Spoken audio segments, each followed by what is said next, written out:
A coluna vertebral é o eixo central do corpo humano. Ela possui mais de 100 músculos, 200 ligamentos para ficar em pé e estável. Curiosamente, se você for um ou uma astronauta, se você fizer uma viagem espacial, você pode retornar à Terra mais alto. Isso porque os discos que estão entre cada vértebra da nossa coluna, eles têm a capacidade de se contrair, bem como se expandir. O contrário também pode acontecer, os discos se contrair e a gente ficar menor. Isso acontece, por exemplo, pela idade, pelo envelhecimento natural do corpo. Ou seja, esses discos se contraem e a pessoa, na medida que envelhece, ela pode ficar mais baixa. Nesse vídeo você vai aprender de maneira simples, fácil, tudo o que você precisa aprender sobre a anatomia da coluna vertebral. Meu nome é Kelvin Juan e não se esqueça de se inscrever no canal, ativar aquele sininho de notificações e deixar seu like. Com isso o YouTube entende que esse vídeo é importante e ele vai ajudar a espalhar ele para mais pessoas. A coluna vertebral ela é o eixo do corpo humano e ela possui 33 vértebras, uma abaixo da outra. No meio da maioria dessas vértebras nós temos discos intervertebrais, a gente vai ver mais sobre isso, e ela é dividida em 5 partes: cervical, torácica, lombar, sacral e coxígea. A coluna cervical, por exemplo, ela tem um total de 7 vértebras. A gente chama a primeira de C1 e a última de C7, ou seja, C1, C2, C3, C7, tá? E a primeira vértebra, que a gente chama de C1, nós também chamamos ela de Atlas. Por que Atlas? Atlas foi um deus da mitologia e ele era conhecido por segurar o mundo nas costas. Ou seja, o Atlas representa a primeira coluna cervical, enquanto o mundo que ele carrega representa o nosso crânio. E a segunda vértebra nós chamamos de Axis, Atlas e Axis. Mas todas as vértebras têm um nome? Não, são só essas, Atlas e Axis. Elas articulam a nossa cervical para fazer movimentos de não e de sim, tá joia? Depois disso nós temos a coluna torácica. A coluna torácica ela é formada por 12 vértebras. Ela é o segmento menos móvel da nossa coluna e ela é responsável por formar a caixa torácica. Temos 12 vértebras e 12 pares de costelas. Então esses 12 pares de costelas saem da coluna torácica e servem lá para proteger os nossos órgãos, como coração, pulmão e afins. Depois da coluna torácica nós temos a coluna lombar. A coluna lombar ela possui 5 vértebras. Ela é a segunda região mais móvel da coluna, ela perde só para a cervical, que a cervical é a mais móvel de todas. E as vértebras da coluna lombar são vértebras espessas, grossas, firmes. Por quê? Para aguentar o peso do nosso corpo. E depois nós temos então o sacro, que é formado por 5 vértebras, e o cóccix, que é formado por 4 vértebras fundidas. Além disso, a coluna ela possui 2 curvaturas. Nós chamamos essas curvaturas de cifose e lordose. A lordose nós chamamos de curvaturas secundárias, ou seja, curvaturas que nós adquirimos ao longo da vida. Ou seja, essa curva cervical que nós temos, a gente não nasceu com ela. A curvatura lombar que nós temos, nós também não nascemos com ela. A gente adquiriu. A cervical, por exemplo, ainda quando crianças, a gente adquiriu quando começou a levantar a cabeça para o horizonte para enxergar.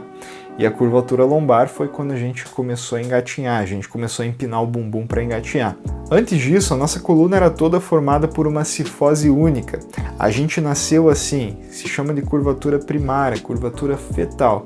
E depois a gente adquire as outras 2 lordoses, que é a lordose cervical e a lordose lombar. Mas para que servem essas curvaturas?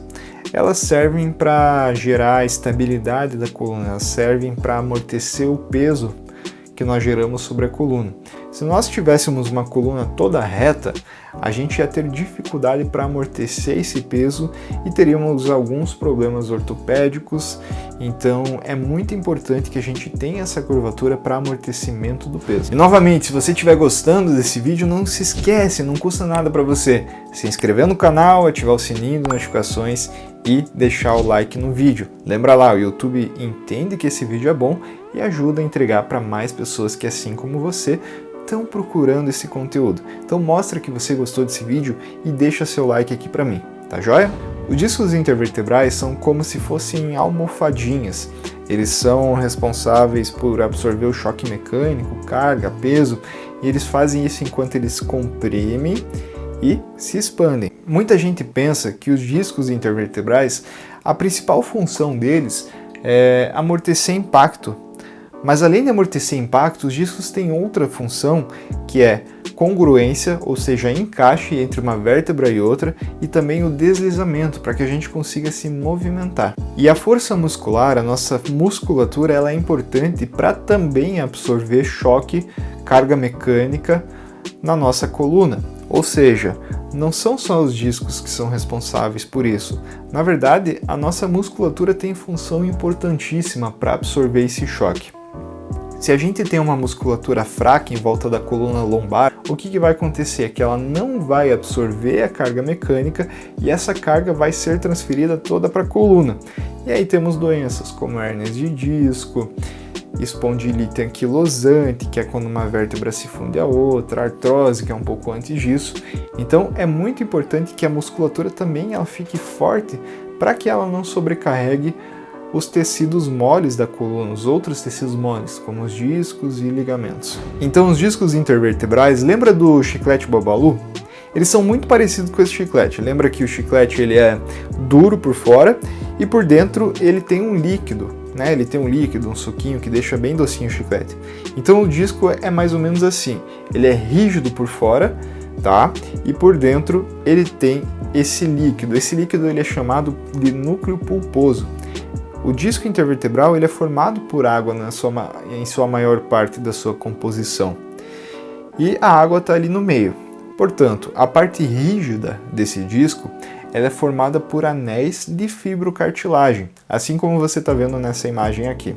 Quando nós fazemos movimentos excessivos de flexão de tronco, ou seja, vamos com o tronco lá para frente, quando a gente, por exemplo, abaixa para pegar uma caixa e não levanta com as pernas, levanta com a coluna, isso é prejudicial, porque o que acontece? É como se a gente estivesse apertando aquele chiclete Babalu na parte da frente dele. Se a gente aperta na parte da frente dele, o líquido ele vai vazar por trás, porque vai romper a parte de trás para esse líquido sair, porque ele está sendo pressionado a sair por algum lugar.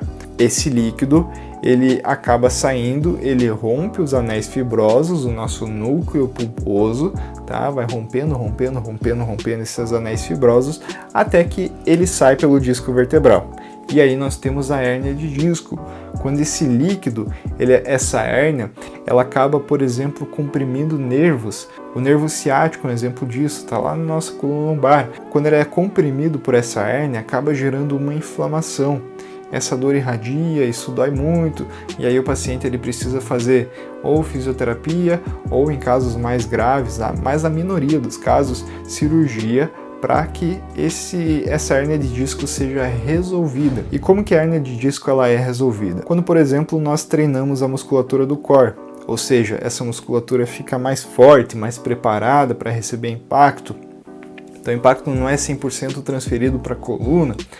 E além disso, quando essa musculatura é fortalecida, ela descomprime o disco, ou seja, ela gera uma descompressão no disco intervertebral porque afasta uma vértebra de outra. E aí, na medida que isso acontece, essa hérnia de disco, esse núcleo pulposo, ele retorna para o centro da coluna, para onde ele deveria estar. Isso no tratamento conservador. No tratamento cirúrgico, o médico vai parafusar essa vértebra, tá? E vai colocar uma haste, a gente chama isso de artrodese, para afastar então uma vértebra da outra, gerando descompressão para que o disco retorne para o seu lugar normal. O paciente que estiver tratando uma hérnia de disco, além de manter a musculatura do core forte, ele precisa tomar muita água para hidratar esse disco, já que o disco é formado na maioria da sua composição por água. Então, tomar muita água para hidratar esse disco e fazer exercício físico, caminhada, corrida. Antes se acreditava que a corrida piorava uma hérnia de disco, mas não, a corrida melhora, porque aumenta a circulação sanguínea em volta da coluna, dos discos intervertebrais, e essa água entra no disco, tá? E vai hidratando o disco e vai curando ele. Mas o disco intervertebral, a gente fala que ele é avascular. Por que avascular? Porque ele não tem circulação. Então, como que essa água vai chegar nesse disco se não tem circulação? Na verdade, existem nas vértebras da coluna uma região que nós chamamos de platô vertebral. Essa área da vértebra, ela é vascularizada e ela corre, essa vascularização ela passa perto dos discos, do lado. E aí essa água, ela é passada para os discos se hidratam através de difusão. Então tá aí a importância de você, se você tiver uma hérnia de disco, tomar bastante água. Pacientes com hérnia de disco, por exemplo, eu contraindico exercícios de abdominal na academia. Por quê? Porque o núcleo pulposo desse paciente, aquele líquido que nem no babalu, já está aonde ele não deveria estar, lá atrás. E quando a gente faz flexão de tronco na academia, faz o abdominal, a gente faz com que esse núcleo pulposo ele seja mandado cada vez mais para trás. Isso então agrava o quadro da hérnia de disco. Ou seja, treinar abdominal é importante por motivos que eu já expliquei, mas abdominal com flexão do tronco é contraindicado. Então, se você tiver hérnia de disco, procure substituir esse exercício por prancha. O paciente que faz prancha, ele não faz esses movimentos contraindicados, é um exercício que a gente chama de isométrico, ou seja, não tem movimento, apenas a contração muscular para manter aquela postura. Tá joia? E por fim nós temos as vértebras, que são os bloquinhos de tijolos que vão ser responsáveis por construir lá aquela coluna como um todo. Então vamos lá, o que é importante falar dessas vértebras? Como você está vendo nessa imagem, as vértebras possuem processos articulares, tá? 2 processos articulares superiores e 2 inferiores. Isso serve para articular uma vértebra com outra, tá? Então, os processos articulares superiores, eles estão articulados com o processo articular inferior da vértebra que está acima. Além disso, muita gente pensa que a medula espinhal, que é formada pelo sistema nervoso, ela passa bem no meio do corpo vertebral, mas não é bem assim. A medula espinhal, ela passa no forame vertebral, que é esse canal que você está vendo na imagem ali. Ou seja, a coluna vertebral, entre outras funções, ela também serve para proteger a nossa medula espinhal. Lembrando que esse vídeo é uma aula sobre coluna, sobre a anatomia da coluna, é uma videoaula e não substitui uma consulta com um especialista. Então, se você tiver sintomas de dor lombar, esses sintomas persistirem, procure um profissional da sua confiança. Se for eu, esse profissional de tua confiança, eu estou com a agenda aberta a partir de julho de 2022. Para você consultar comigo, se você for de Curitiba ou região, você pode clicar no primeiro link da bio e marcar a consulta. Mas se você for de qualquer outro lugar do Brasil ou do mundo e quiser consultar comigo, você também pode consultar por uma teleconsulta, uma videochamada, também clicando no primeiro link da descrição para agendar essa consulta comigo. Tá joia? Para você que chegou até o final desse vídeo, eu agradeço imensamente. Não esqueça de deixar seu like, se inscrever no canal, ativar o sininho de notificações, é muito importante para mim. E até a próxima. Tchau, tchau!